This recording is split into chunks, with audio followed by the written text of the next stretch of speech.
오늘 우리에게 주신 말씀은 요한복음 1장 9절로 14절 말씀입니다. 우리 함께 봉독하겠습니다. 거룩하신 하나님의 말씀입니다. 참 빛 곧 세상에 와서 각 사람에게 비추는 빛이 있었나니 그가 세상에 계셨으며 세상은 그로 말미암아 지은 바 되었을 때 세상이 그를 알지 못하였고 자기 땅에 오매 자기 백성이 영접하지 아니하였으나 영접하는 자 곧 그 이름을 믿는 자들에게는 하나님의 자녀가 되는 권세를 주셨으니 이는 혈통으로나 육정으로나 사람의 뜻으로 나지 아니하고 오직 하나님께로부터 난 자들이니라. 말씀이 육신이 되어 우리 가운데 거하심에 우리가 그의 영광을 보니 아버지의 독생자의 영광이요 은혜가 진리가 충만하더라. 아멘. 사랑하는 우리 신구 공동체 성도 여러분, 대림절이라는 말 우리가 지금 계속해서 이야기하고 있기 때문에 여러분 이제는 익숙해지셨을 거라고 생각이 듭니다. 이 대림절 기간을 우리가 어떻게 지나가고 있는지 한번 솔직하게 점검해 보면 좋겠습니다. 연 목사님도 말씀하셨고 저도 계속 반복해서 얘기하고 있는 거지만 성탄절이 가까워졌다라는 이런 절기가 아닙니다. 대림절은 이미 오신 예수님을 기억하는 시간이면서 동시에 다시 오실 예수님을 기다리는 시간입니다. 그러니까 대림절은 우리가 분위기를 소비하는 시간이 아닙니다. 신앙의 방향을 다시 세우고 점검하는 시간이라는 것이죠. 그래서 오늘 여러분 스스로가 여러분에게 직접 자기 자신에게 물어보십시오. 나는 왜 예수님을 기다리고 있는가? 나는 정말 예수님을 기다리고 있는가? 말은 쉽죠. 네, 기다리고 있습니다. 생각하기도 쉽습니다. 근데 우리가 정말로 그러한가를 생각해 봐야 한다는 것이죠. 어, 연말 분위기 이제 조금씩 나고 있죠. 오늘 이제 찬양도 그런 찬양들로 가고 있고 길거리마다 이제 캐롤들이 울려 퍼지고 있고 성탄의 감정들이 이제 올라오기 시작합니다. 그것들을 준비하고 있는 또 교사들도 있을 것이고요. 근데 오늘 본문 말씀은 이렇게 이야기하고 있습니다. 빛이 오셨는데 왜 사람들은 기다리지 않았을까? 왜 깨닫지 못했을까? 기다림이란 말이 참 묘합니다. 어떤 날은 10분이라는 시간이 있으면 너무나도 길고 고통스러운 시간이 있는가 하면 어, 반대로 10분이라는 시간이 너무 짧아서 언제 지나가는지 모르는 그런 시간들이 있죠. 왜 그럴까요? 왜 그럴까요? 다 알고 있겠죠? 그것은 마음의 방향 때문입니다. 시간이 다른 게 아니죠. 택배를 기다릴 때는 너무나도 설레어서 10분이 3분처럼 금방 지나갑니다. 빨리 집에 가야지. 빨리 퇴근해서 그 박스 열어봐야지라는 마음이 들기 때문에. 왜냐하면 온다는 확신이 있으니까. 택배가 집에 왔어라는 그 쿠팡 알람을 보면 빨리 시간이 갑니다. 그걸 보면서. 반대로 결과가 불확실하잖아요. 뭐 알리익스프레스로 해서 시켰어. 배송이 늦어.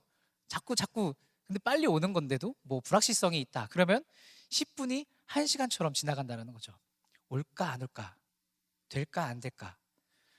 그러면서 기다림은 견딤이 아니라 불안이 됩니다. 여러분의 삶은 어떠합니까? 어, 해야 할 일이 지금 너무나도 많죠. 연말이기 때문에 사역하는 것도 많고 성과도 회사에서 요구하는 것들이 많을 겁니다. 그리고 비교는 늘어날 것이고 그리고 우리 시대를 가장 잘 표현하는 게 불확실성입니다. 미래에 대해서 불확실합니다. 그래서 마음은 계속 조급해집니다. 급해져요.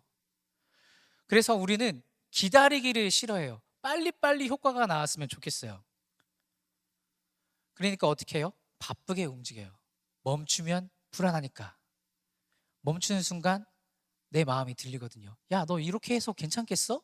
남들은 저러고 있는데 너 이 상태로 괜찮겠어? 라고 스스로 묻게 되죠. 그래서 더 바쁘게, 더 빠르게 그러면서 혼자 버티는 시대가 됐습니다. 이 말이 무슨 말이냐면 기다림이 길어질수록 사람들은 관계를 줄입니다. 멀어지는 거예요. 한참 기다리다가 연락이 없으면 끊어지는 거잖아요. 끊어지면서 단절되는 거죠. 관계는 기대를 만들고 기대는 상처를 만들 수 있습니다. 그렇기 때문에 계속 기다리다가 혼자 처리하고 혼자 결정하고 혼자 견딥니다.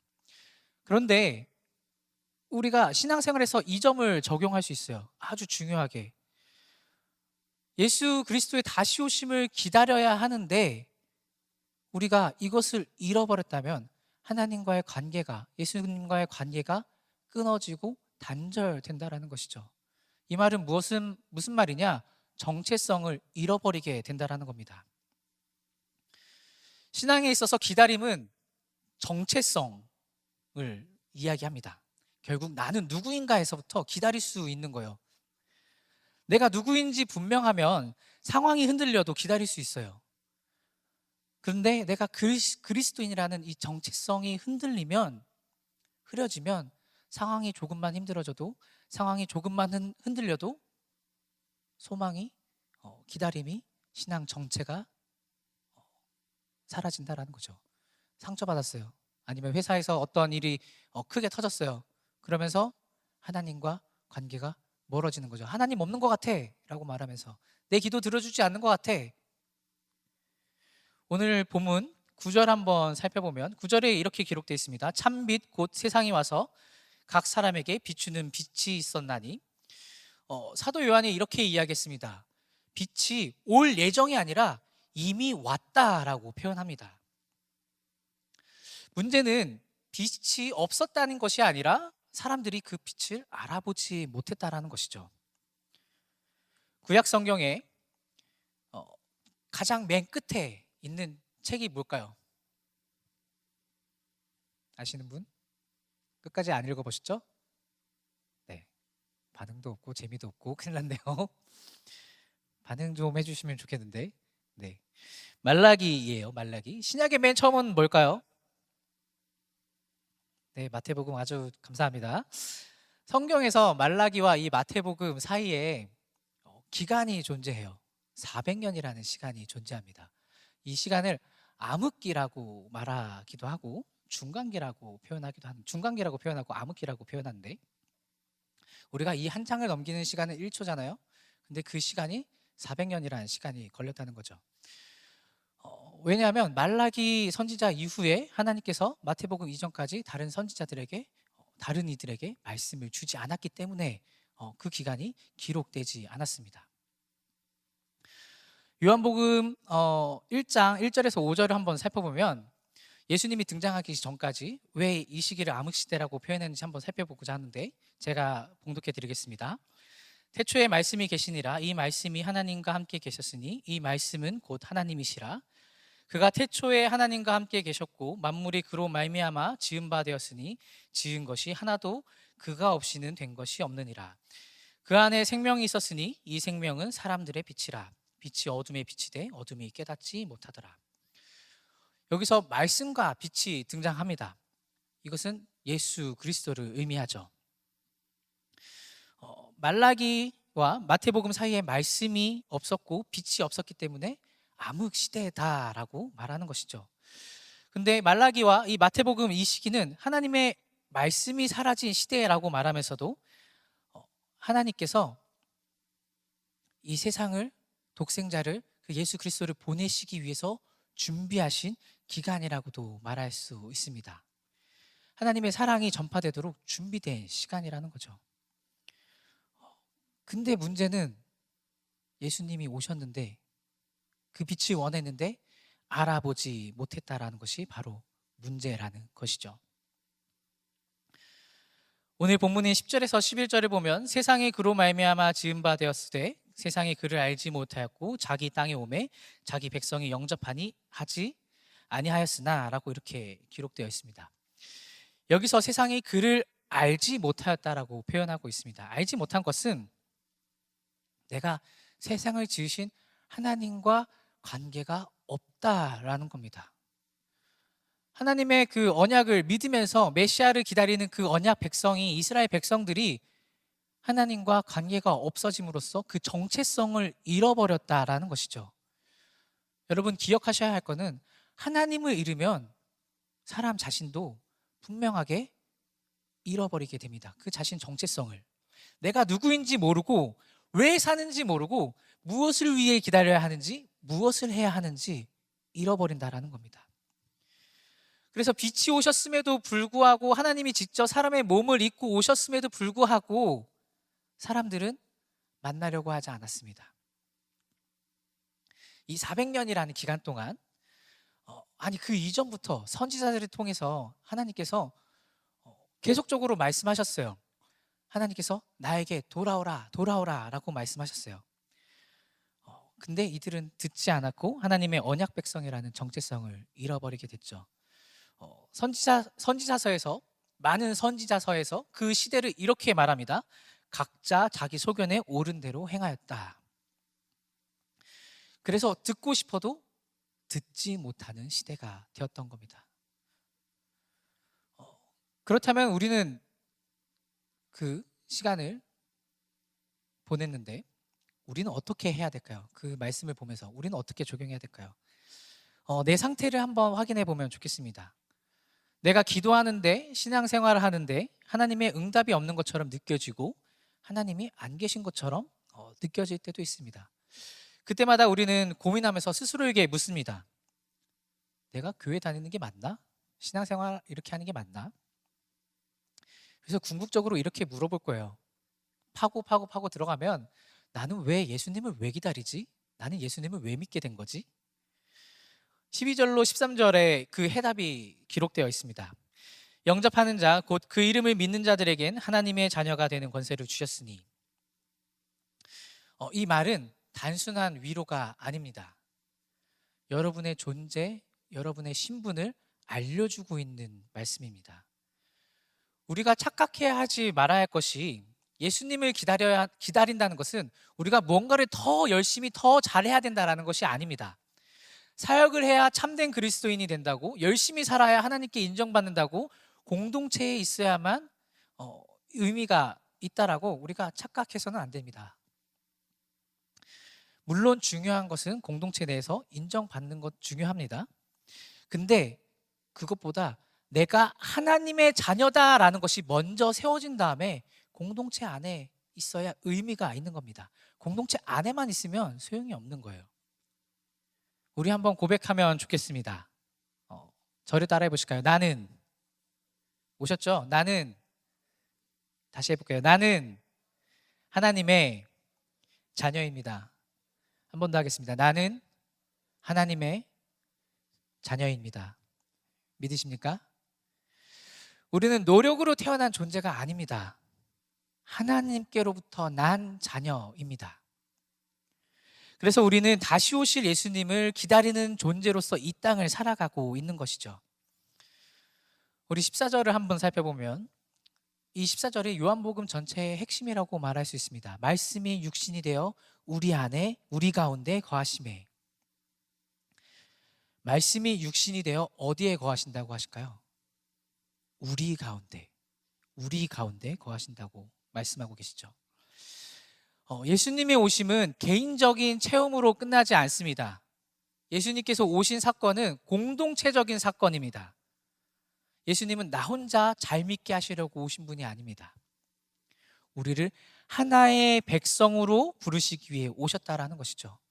그래서 신앙은 처음부터 끝까지 혼자 완성할 수 없는 거예요.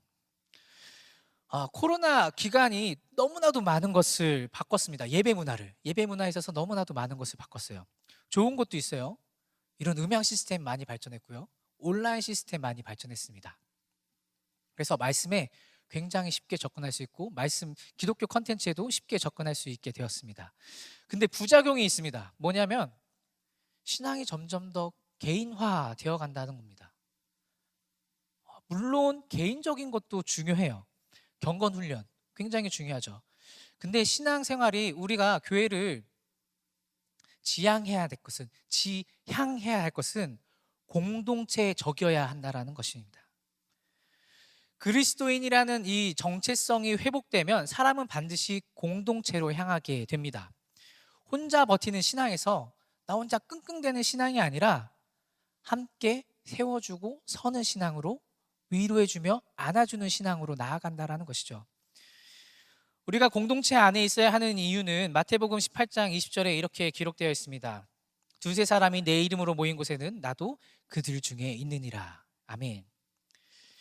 우리가 이 자리에 모인 것은 개인적인 종교 활동을 위해서, 혹은 내 마음이 어떤 위로를 얻기 위해서, 혹은 어떤 깨달음을 얻기 위해서 있는 게 아니라, 나한테 맡겨진 사역 때문에 내가 이 자리에 있는 것이 아니라, 본질적으로 예수님께서 우리 가운데 거하시기 때문에, 우리 가운데 오셨기 때문에 우리가 이 자리에 모여서 그 기쁨을 나누고, 서로 내 삶을 나누고, 그리고 내가 만난 예수님을 간증할 수 있는 곳이 되어야 된다는 거죠. 그 기쁨을 나누기 위해서, 그 간증을 나누기 위해서 모인 곳이 바로 교회라는 겁니다.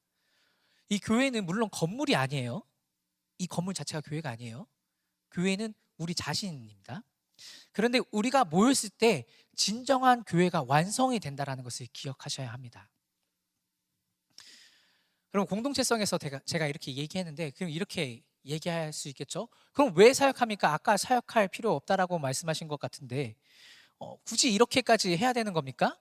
안 해도 구원받는 거 아닙니까? 우리 안에서 그냥 모임이 잘 흘러가고, 그렇게 물을 수 있을 것 같아요.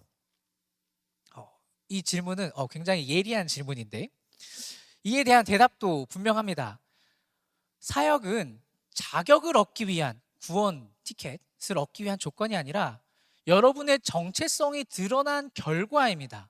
그러니까 내가 그리스도인으로 살아가면서 내 마음이 사역할 수밖에 없도록 이끌어 간다라는 거예요. 사역을 해야 자녀가 되는 게 아니야 라고, 사역을 해야 그리스도인이 되는 거 아니야 라고 착각할 수도 있습니다. 근데 이거는 그저 자신의 공로를 인정해 달라는 말입니다. 내 의를 드러내기 위한 말이죠. 우리는 종종 순서를 착각합니다. 이 정도는 해야 하나님이 기뻐하시지, 이 정도는 해야 공동체에 있을 만하지, 이 정도는 해야 나도 신앙인이라 말할 수 있지. 우리 공동체 안에서 제가 이렇게 말했는지도 잘 모르겠어요. 잘한다 잘한다라고 말했는지 제가 기억이 안 나는데,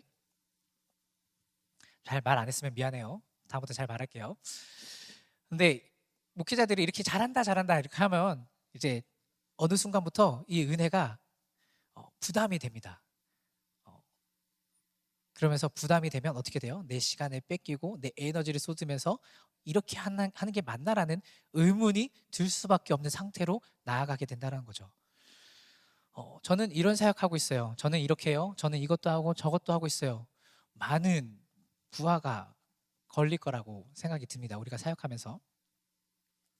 이 부분을 준비하면서 이 설교 쓰다가 성수동 TF팀과 임원들과 간사들과 모든 리더들이 생각이 났어요.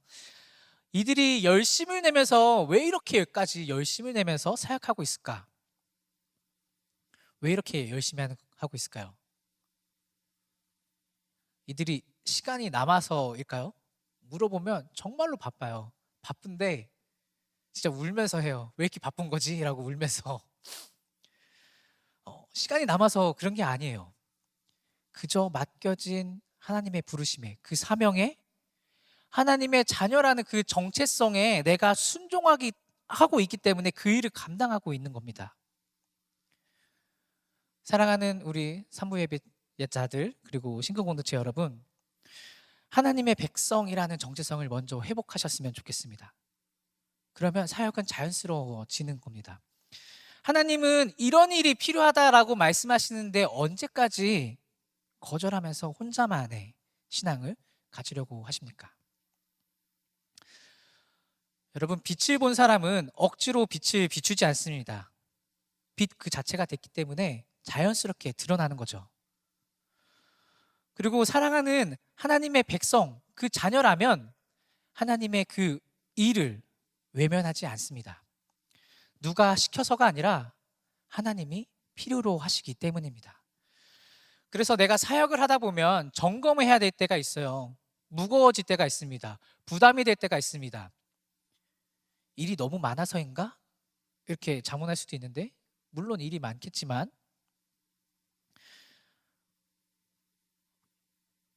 사역을 하면서 이번 주에 있었던 일인데, 지난주인가? 이름을 밝힐 수 없는데 어떤 청년이 저한테 이렇게 얘기했어요. 목사님, 바쁘다는 말 좀 안 했으면 좋겠어요. 그 말을 듣고 제가 머리가 띵했어요. 제가 진짜 좋아하는 목사님이 저한테 이렇게 가르쳐 주신 게 있었는데, 목회자는 바쁜 건 죄야 라고 배웠거든요. 근데 저도 마음이 급하다 보니까 저도 이렇게 모르게 내뱉고 있었던 거죠. 근데 최근에 저 보신 분들은 바쁘시죠? 라고 착각하실 수 있는데 저는 이제 안 바쁩니다. 그래서 많이들 찾아와 주시면 좋을 것 같아요. 근데 바쁘더라도 사역하는 게 너무나도 즐겁습니다. 왜 그럴까요? 이게 직업이라서, 직업을 떠나서 제게 맡겨진 일이 목사로서가 아니라 하나님이 기뻐하시는 일이기 때문에 즐거운 거죠. 물론 사역을 하다 보면 불평도 나올 수 있고 불만도 생길 수 있습니다. 근데 결국은 깨닫게 되는 게 뭐냐면, 하나님이 나를 이렇게 사용하셔서 저 한 사람에게 은혜와 감동을 주시려고 이 자리를 쓰셨구나. 하나님이 나에게 이런 감동을 주시려고 나를 쓰셨구나. 저 한 사람을 만나 주시려고 나를 쓰셨구나 라고 깨닫게 되는 것이죠. 사랑하는 우리 싱크 공동체 여러분, 그리고 리더 여러분, 사역의 짐이 많이 무겁죠? 혹은 사역을 하지 않으시는 분들에게도 여쭤보고 싶어요. 사역이 부담스러우십니까? 우리가 이제는 오늘 이제 은사 그거를 이제 체크할 텐데, 동네를 개편하면서 사역팀에 이제 들어가야 합니다. 여러분, 이 오늘의 메시지를 잘 기억하시면서 이 정체성을 회복하고 내가 어떤 사역팀에 들어가서 하나님의 부르심이 어떤 것인지 잘 확인하셨으면 좋겠습니다. 정말 내가 견디기 어려운 일로 무거울 수도 있어요. 그런데 정확하게 바라봐야 할 것은 내가 누구인지 흐려졌기 때문은 아닌지, 정체성이 흐려졌기 때문은 아닌지 점검해 봐야 합니다. 내 정체성이 흔들리면 사역은 섬김이 아니라 내 의를 드러내기 위한, 내 존재를 드러내기 위한 하나의 증명밖에 안 된다라는 것이죠. 이 대림절 기간은 일을 더 해라. 굉장히 사역이 많잖아요. 크리스마스 이 기간 내내 사역이 많아요. 일 더 해, 열심히 해, 이게 아니에요. 조금만 더 버텨. 이제 1월부터는 이제 또 겨울 수련회 준비해야 돼. 여러 가지 많은 사역들을 조금만 버티면 이제 지나갈 거야. 이곳 또한 지나가리라가 아닙니다. 대림절은 다시 기억하라입니다. 내가 누구인지, 내가 누구에게 속해 있는지, 내가 왜 이 자리에 서 있는지, 왜 예배 드리고 있는지 기억해야 하는 기간이라는 것이죠. 우리 다시 처음 질문으로 돌아가 보겠습니다. 나는 왜 예수님을 기다리고 있습니까? 단순히 내 삶의 문제가 해결되기 위해서 기다리는 것도 아니고, 내 상황이 나아지기 위해서 기다리는 것도 아니고, 정확히는 그분이 오셔야 내 정체성이 완전하게 회복되기 때문입니다. 예수 그리스도께서 다시 오셔야 내가 누구인지 깨닫게 되는 것이고, 우리가 왜 함께 있어야 하는지도 분명해지는 것이고, 사역이 일이 아니라 여러분의 삶이 되기 때문입니다. 신앙생활은 혼자 잘 버티는 기술이 아니라는 것을 기억해 주시길 바랍니다. 어디에 속해 있는지 기억하셔야 합니다. 우리 말씀상 공동체, 싱크 청년부 이 공동체 안에서 내가 누구인지 기억해야 한다는 것이죠. 대림절, 이 예수님을 기다리는 절기에 정체성을 회복하시길 바랍니다. 그리고 우리가 공동체성을 강조하고 있는데 더 나은 공동체성을 회복하길 소망합니다. 그러면서 사역의 빛을 바라고, 우리가 계속 외치는 말이 있잖아요. 뭐였죠? 위로 하나님, 옆으로 형제, 밖으로 이웃. 우리가 이것을 계속해서 붙잡고 가는데, 이거를 실천하려면 내 정체성이 정확해야 돼요. 예수님이 다시 오셨는데 그러면서 내가 이 교회 공동체 안에서 무엇을 할 수 있는지 깨달아야 한다는 거죠.